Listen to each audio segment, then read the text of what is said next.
All right, everyone, welcome to episode 18 of The Future Belongs to Creators. Today, we're going to be talking about creating from a place of vulnerability. And I am not joined by the incredible Barrett Brooks today because he is on vacation. A vacation where you stay at home and don't leave your house, because that's the kind of vacation that we take these days. But I think he has some exciting yard work planned and hanging out with his super cute little baby. I am joined by the incredible Alexis Teichmiller. Thanks for coming on the show today. I'm excited to be here. I've been a longtime fan of you and the podcast. I thought you were going to say the podcast, of like a longtime fan of, let's see, about 2.5 weeks. Yep. Well, I have watched, I would say at least 10 episodes of it now. So I have a good understanding of the format and I'm excited to be here. Yeah. Well, you might actually be our biggest fan then. That 10 episodes, I think anyone who's watched more than half of the episodes, which 10 would put you at more than half, Yeah. Well, hey, if anyone is watching right now and you have watched more than 10 episodes, let us know in the chat so yes, we can connect. That sounds good. Well, so Alexis, you run all of our affiliate program and partnership promotions at ConvertKit, just so everyone knows. You've been on the team for coming up on 4 years now. Yeah. What, June will be 4 years? July 1st. July 1st. Way to have the exact halfway mark of the year. Well, my first day was also the first day, I think, of Barrett and a few other colleagues too. So it's easy for us to remember. Yes, that's good. Okay, so we always start off the show just with a simple red, yellow, green. How are you doing today? I'm actually feeling green. I've had the last 3 days have been really good, and I'm just going to keep riding that momentum of feeling good. So I would say both work and life have been shockingly green, but I'm also in week 4 of quarantine. Yep. And, I think that week over week, I find myself trending greener and greener. So at least I'm trending up. That's right. I think as we settle into the new reality and then we just find things that work well within it. I think that's how I'm finding myself as well, that I'm like, okay, this is how we live life now. It's weird, but I don't miss going out as much as I used to, which is kind of weird. So forced introversion. I don't know. Well, also, you're kind of an introvert and I am like a mixture of both. So I've actually been pretty okay having Zoom calls with colleagues and things like this, fill that extrovert soul. And then my introvert is like, this is the best thing that's ever happened. Not best thing, but I like staying home. So yeah. Yep. That's good. I'd say that I'm green as well. Okay. So we did something, our engineering team, they're wonderful. They're like, oh, we're going to have a demo where we share what we built over the last 6 weeks, all with each other. And last minute I came in and was like, new idea. You're going to do it in front of the entire company, which there's just over 50 of us now. And I think I gave them like 12 hours notice, maybe. And they killed it. Like music transition. Yeah. No, they did such a good job. And so it was just, you got to demo all this nerdy engineering stuff, new features, and then just die laughing at all of their jokes, their memes that they worked in. They were competing to see who could be the funniest, and the competition was good. Yeah. And one of our colleagues, his new name is DJ Jay-Z. He threw in some Drake in between each presentation. So it really kept the energy up for the whole hour of the call. Oh, it was good. We do know how to do Zoom calls well. That's one thing that we're good at. Yeah. Okay, well, let's transition. We actually have the one and only Barrett Brooks in the chat today, who's supposed to be on vacation. So Barrett. Barrett, go home. Oh, you are. Yeah. Oh man. We haven't done this in a few episodes. Let's do a quick check-in on the state of the world. Because, we'll acknowledge at least the present circumstances and all of that. We're at 1.5 million cases worldwide, 450,000 in the US. Side note, random story. We have at ConvertKit a odd fascination with fine cheese from Wisconsin, brought to us by Tyler, who's on our marketing team, and he brings it to every team retreat. But we learned that we can order this And so a few of us have been ordering cheese to help get through quarantine, the best Wisconsin cheese. I'll have to look up where that site is and drop it. Maybe that would be my resource of the day. Yeah. No. But I realized something because when I ordered it, 3 or 4 weeks ago, you can choose the delivery date. And I picked what I thought would be the middle of quarantine because I wanted, like in the darkest part of quarantine, I wanted, like some aged cheddar cheese to show up. Yeah. You just want a box of dairy on your doorstep. Exactly. And so Tyler had asked like, hey, did your order come in? Like, what'd you think of it? And I was like, no, because I picked a different day. What day did I pick? I picked this coming Saturday. So apparently me 3 weeks ago thought 2 days from now will be the halfway point of quarantine. I have no idea if that's going to turn out to be correct, but that's what I'm hoping for. Yeah. We just heard that. So I live just north of Houston for context. And we just heard that Dallas has extended their stay-at-home order until halfway through May. So we're already seeing a lot of extensions here in the Texas area. So, I bought myself some embroidery kits. I've been buying candle making kits to try to support like small businesses. Yep. So those would be fun projects for me to do in all of this free time. For the next 5-6 weeks for sure. Yeah. Okay, well, let's dive into our actual topic today. And this is something that you suggested and something that we've been on the same wavelength on for quite a while, and because we both really value it. But why don't you just introduce the topic and then we'll go from there. Yeah. So the topic for today is creating from a vulnerable place. And I think first off, vulnerability and authenticity over the last couple of years have become more and more of buzzwords. And I feel like if there was going to be a buzzword, I'm okay with it being vulnerability, because I think the more that people understand the power of it, the more that people can get behind it and say, you know what, maybe this is for me. Maybe I do want to try being more vulnerable with myself, what I create, and the relationships I have with people. And so today we're going to be talking through one of our core values at ConvertKit, which is work in public, and how it's kind of breaking down that walls of using your voice in a vulnerable way to connect with your community by involving them in the process. And that can be really scary. And I also think it's important to remember and think through, what does vulnerability mean to you? Because what it means to Nathan might look differently to what it means for me. How I show up vulnerably on the internet might be different than how you might do that, Nathan. And so think through, what does that look like for you? Whenever you think of vulnerability and you see that lived out, what would that look like for you? Yeah. So the first thing that comes to mind is would be not just sharing my wins, would be sharing more than that. Right. So, I mean, this is what if you were to complain about social media or the internet, the biggest complaint would be, it's just a whole, a long feed of everyone's perfect self, all their wins and everything. And so for me, showing up in a vulnerable way would be sharing the wins and the failures, what worked and what didn't work. And then also sharing, and you have more on this later, but sharing more of the process as well. But I think the biggest thing would be saying, this is what worked, and also here's what didn't work. And I think that's really important. Yeah. And another thing too, is there are creators that I think that we all emulate. We're like, oh my gosh, these people inspire me so much. And if only I could just create 25% of what they've done. And when I see people I really respect actually open up and share, this month has been really hard for me because of XYZ, it brings that humanity level down. Mm-hmm. They turn themselves from that hero into that human. And you're like, oh, I can really connect with them even more now, because this month's actually been really hard for me too. It's been hard for all of us. And when you see people that you really respect break down those walls and they're like, I'm actually going to share a little bit more about how I'm doing, it creates that connection that is hard to get on the internet, especially when it can be so glossy and highlight reel. Yeah. Oh, for sure. Okay.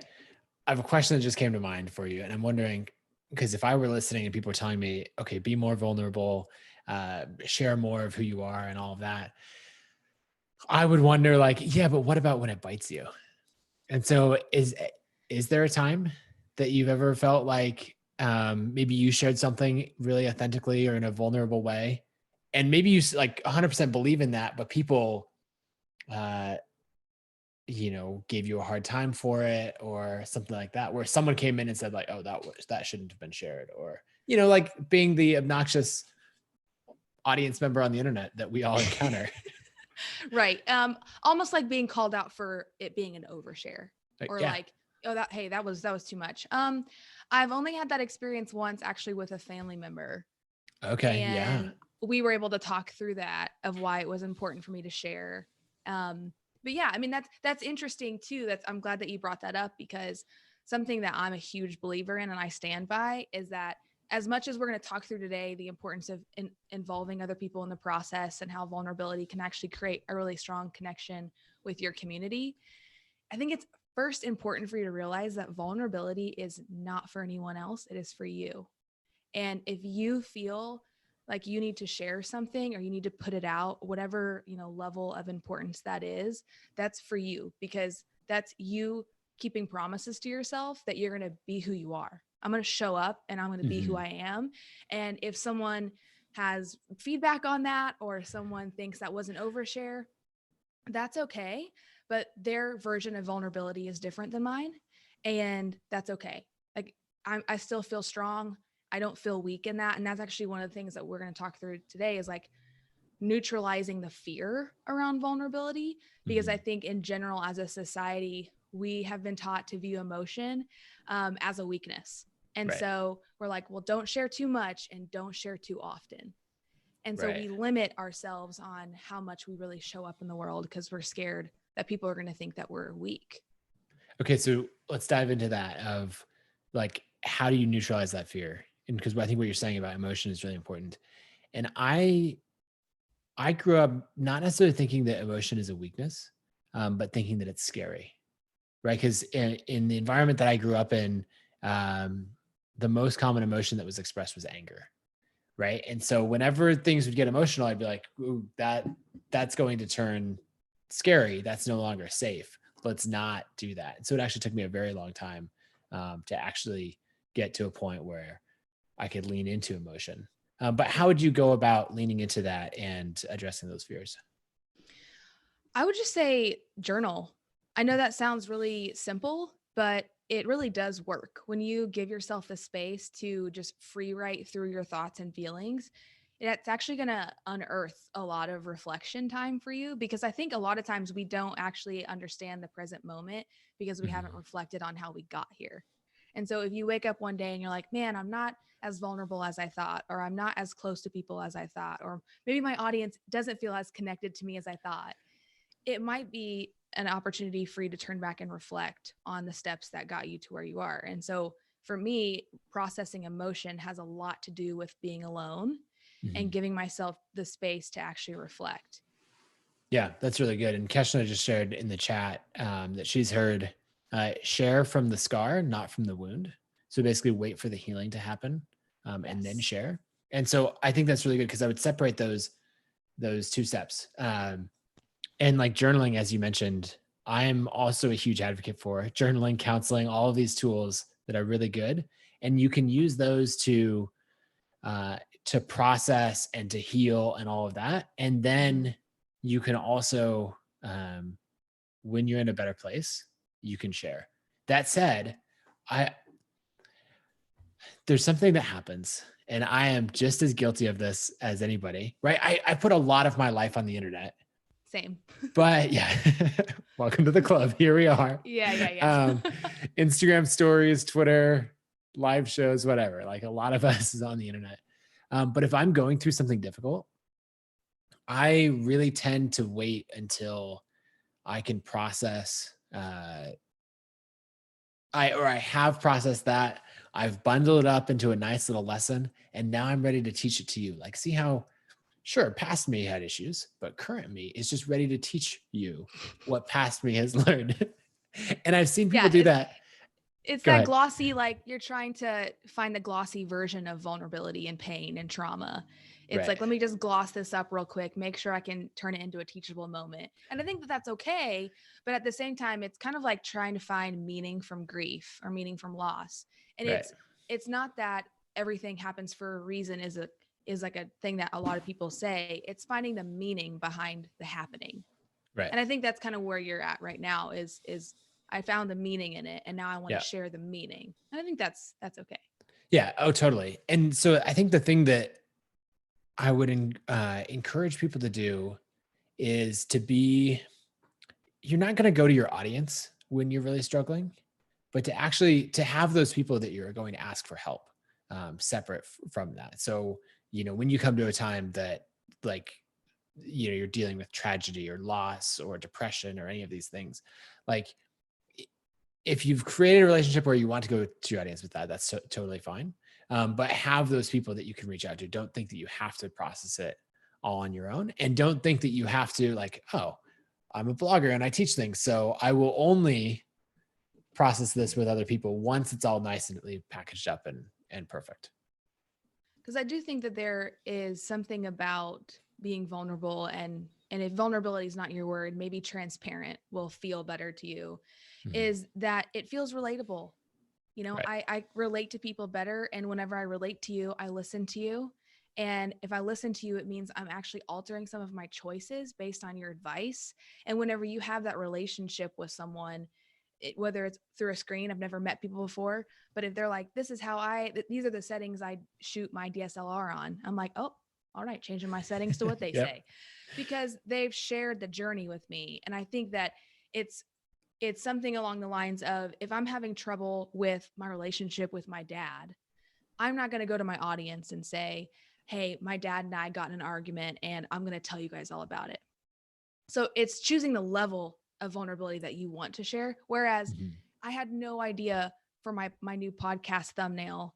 I didn't feel like, why do I have to figure this out all by myself? Why don't I just share it with my audience and have them vote on which one they like best? And so that's another form of vulnerability. It doesn't have to be this heavy, deep thing. It can also be, I'm going to let you in on the process of my creation so that you feel like you're a part of it, because you're telling me which one resonates with you best. I even let my audience pick my intro music for the podcast, because I'm like, what do you like better? Cool. I'm going to go with that one. And sometimes we think that we have to have it all figured out and we're the expert. And so we don't want to let anyone know that we're not the expert. So we don't want to ask for advice publicly.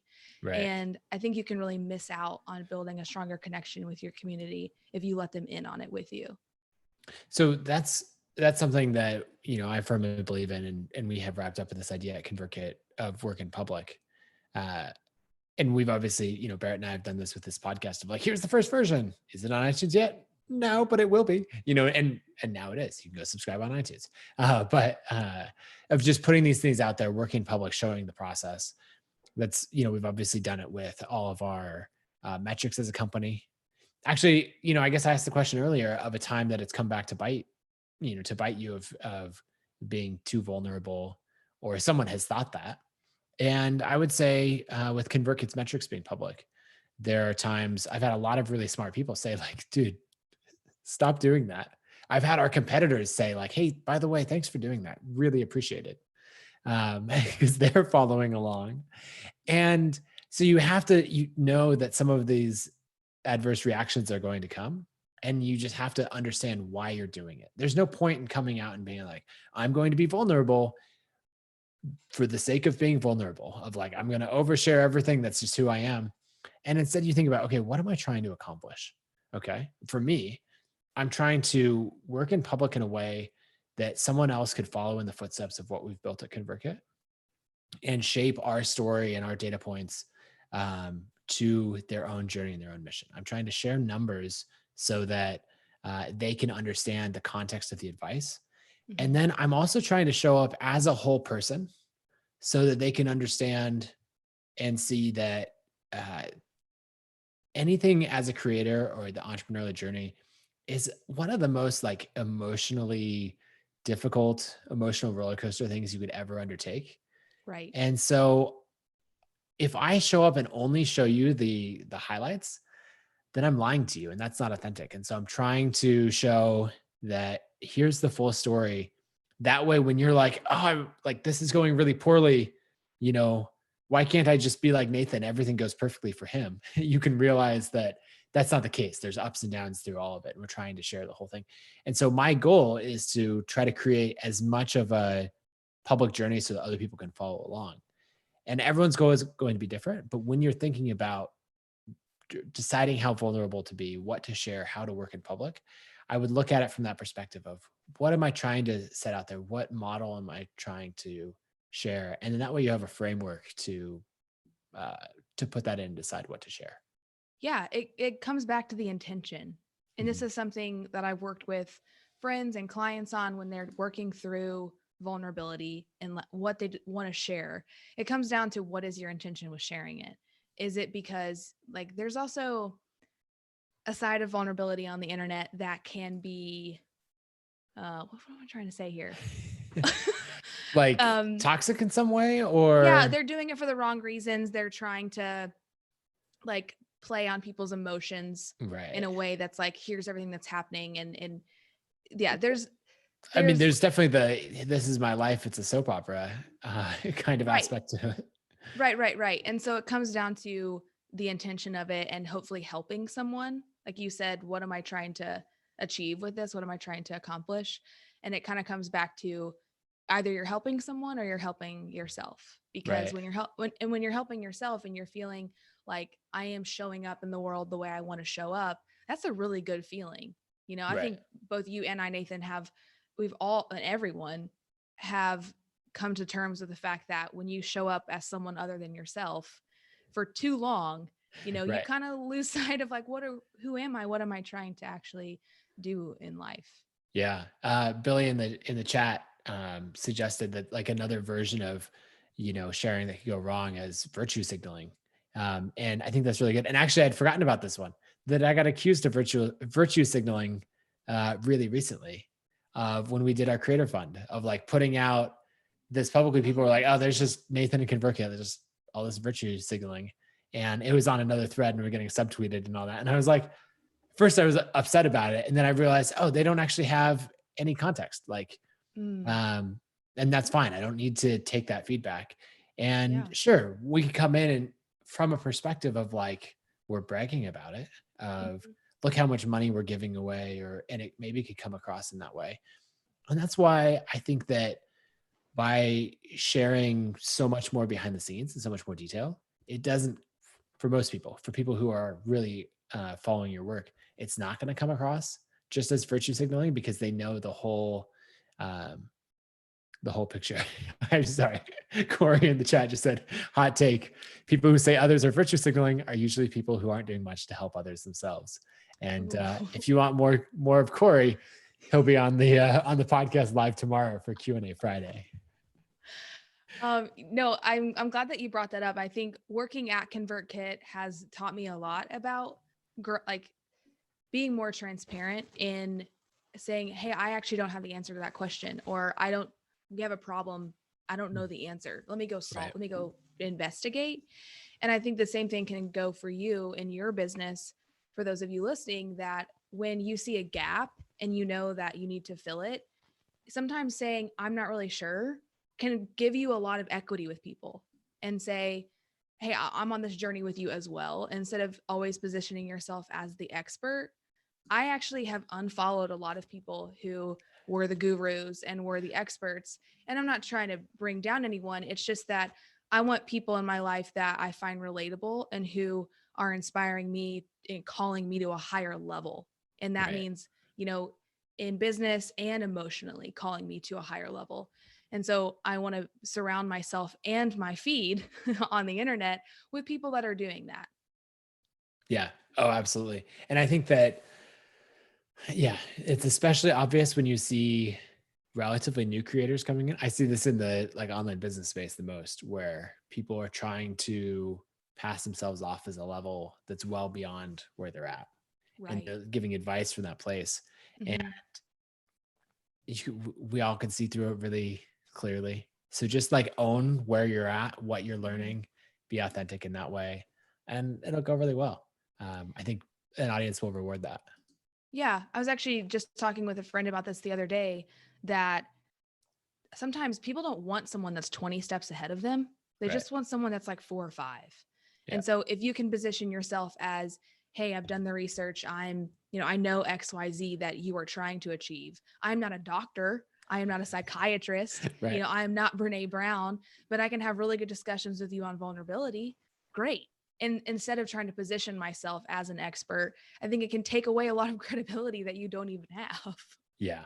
Yeah, that's good. So who are a few creators that you think of when you think about working in public or creating from a place of vulnerability and sharing in a really good way? Who are some creators that Yeah. come to mind? I would definitely Gloria Antonmo, or Glow as we call her at ConvertKit. And I'll actually link to her Instagram. But anytime she's trying something new, she's on her Instagram stories teaching people how she just learned it. Mm-hmm. And I think that is something she's like, hey, this took me 2 hours to learn. I'm not an expert in, this new skill, but I want to teach you how to do it. Or I'm going to host a live workshop tomorrow on what I learned today. And I think that we think we have to get to this certain level of understanding of something to feel deemed well enough to teach it. And again, it's kind of like, hey, I just learned this today. I'm going to teach you tomorrow on what I accomplished. And people want to be involved in that one step too. So I'm going to pull her up. What about you, Nathan? We've shared a good number of people on the podcast before. I'm trying to think who really does a good job of the behind the scenes stuff. A designer that comes to mind for me is Rafal Tamal. He has done a bunch of design work on contract for ConvertKit. If you've used ConvertKit landing pages a lot, you've probably used his design work. And I love following him because he'll share a lot of work in public stuff on, lately he's been sharing more on Instagram. So I really like his stuff. Maybe I'll use him as my creator of the day because I didn't actually come up with somebody yet, which you were teasing me about earlier. I'm like, come on, you got to come up with somebody. But yeah, Teddy's got a shout out in the chat as well. He's thinking of Rafal. Of just like sharing, this is that process. This is what's going on. Mm-hmm. Someone else that comes to mind for me is, I'm going to drop her Instagram in the chat, is Kylie Kadich. And she is a photographer, an editorial photographer, but she shoots everything with a, oh, Nathan, dang it. I just blanked. Oh no. A tripod. Okay. She shoots everything with a tripod. And the first photo is this beautiful editorial, like gorgeous image. And then when you swipe right, you see the video and a tutorial on how she shot it, what her camera settings were, like everything, all the props that she got. And I find that really interesting. And she's doing an at-home series right now of just creating from her apartment. Mm-hmm. And I think it's inspiring a lot of content creators and photographers to get outside of their heads thinking, oh, I can only create good content if I'm traveling or if I'm in a beautiful location. But you can actually create a lot of incredible stuff from your home too. Yeah. Yep. That's good. I love it. Okay. We should go to a creator of the day. We have some notes here. I'm just looking on imposter syndrome. Do you want to touch on that just before we dive into sharing creators and resources and wrap up? Yeah. So imposter syndrome, to be vulnerable with you, is something that I have struggled with for a really long time. And at first it was my age, and then it felt like my skill. And then it felt like I studied the wrong thing in college. And I was always finding these reasons to why I felt like I wasn't qualified enough to do something. And I think I can allow that to get in my head, and it stands in the way of me being vulnerable, and it stands in the way of me saying, I don't know, I don't have all the answers, but here's what I do know. Do you want to come on this journey with me? And I'm finally stepping into that power of recognizing that I don't have to have all the answers in order to still make a difference. Yeah, that's good. When you said age, that really stood out to me, because you and I both have that in common in our careers of showing up in places and showing up in ways where people are like, oh, that's great. But how old are you? Really, really quick question. How old are you? Yeah, I've had that in several meetings, and it depends on the situation. Sometimes they'd be like, don't worry about it, Yeah. Okay. I'm still giving you valuable stuff. On that note, what I used to do, so when I was super young, I was going to college, and I used to answer that question. People would be like, how old are you? And I learned that you don't answer the question. And the way that you avoid that question, if we have any like young entrepreneurs listening, the way you avoid it is you say, how old do you think I am? Mm-hmm. And they guess. In this case, I was 15. And they'd look at me and be like, 17, because they like couldn't imagine that I could be there in that, college math class or whatever, any younger than that. And I'd be like, oh, good guess. And then I just move right along. Because it was a good guess. It was a good one. It was wrong, but I still appreciate the guess. I love it. Oh, man. Good pro tip. Yeah, exactly. Okay, let's go to creative of the day. I already went with Rafal. We'll link to his stuff. He's a fantastic designer. Who do you have for creative of the day? So for me, it's a creator, but it's her most recent project. And it's Brene Brown's new podcast, Unlocking Us. Y'all. She's so good. Don't walk, run to listen to that podcast. It is so good. And she talks a lot about what's happening right now in today's current climate and grief and comparative suffering and all these different things that I think a lot of us are feeling right now. I find a lot of comfort listening to her podcast, and I learn a lot along the way too. So big fan of Brene Brown. She's great. Us. She has a short audiobook. It might even be free on Audible. I don't know. Maybe I bought it, on raising kids. I can't remember the title of it. This is the worst plug for a resource ever because I can't remember the title of it or how much I paid for it or anything.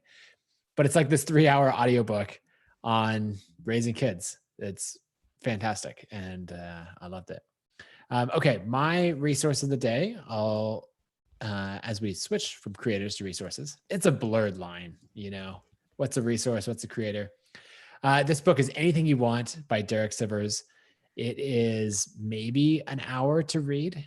It's a short book. It's his stories from building CD Baby back in the day. He built it up, built up a good team, and then later sold it for $22 million, donated the entire proceeds of the sale to charity. He's shaped a lot of my thinking. It's a book that I make every new team member read when they join ConvertKit. We've done book clubs on it, and so definitely check it out. All right, what's your resource? I love that. I have read it. Okay, so my resource for the day is, let me pull this up, share my screen. Okay, so my resource of the day is Wave with 2 V's. And this is actually something I'm using for my side hustle right now. I'm launching a podcast called Deeper Life, and I could not figure out how to take audio and attach it to an image and then use it in Instagram stories and Instagram posts. And I found this past week, and it's changed my life so far because I'm making really cool audio content that I can upload on social media to promote the show. So if you have a podcast or even a YouTube channel that you want to pull audio from and set it behind a static graphic, this tool is amazing. And they also have a free plan too, if you don't want to pay for it. That's awesome. Okay. On that note, tell us really quickly about the new show, where people should go to listen to it. Is it out now? When will it be out? All of that. Yes. So the new show is called Deeper Life, and it launches April 14th. So next Tuesday. And if you're listening to this podcast recording, it should be launched by the time you're listening to this. So it's all about how to help people have deeper connections with themselves and each other. And so it's a mixture of conversations with people I love. So interviewing my parents, my spouse, like really digging into what makes our relationship deep and work, solo casts, and then interviews with people that I love and respect as well. That sounds good. All right. Well, Alexis, thank you for coming on. As we wrap up, our little closing thought is to just find the right amount of vulnerability for you. Think about what you're trying to accomplish, who you're trying to help through what you're sharing online and the story that you're putting out there. And then find that right level of vulnerability and authenticity that's really going to help you show up consistently, show up in an authentic way, and set the best example that you can. So thanks, everyone. We'll see you in the next episode.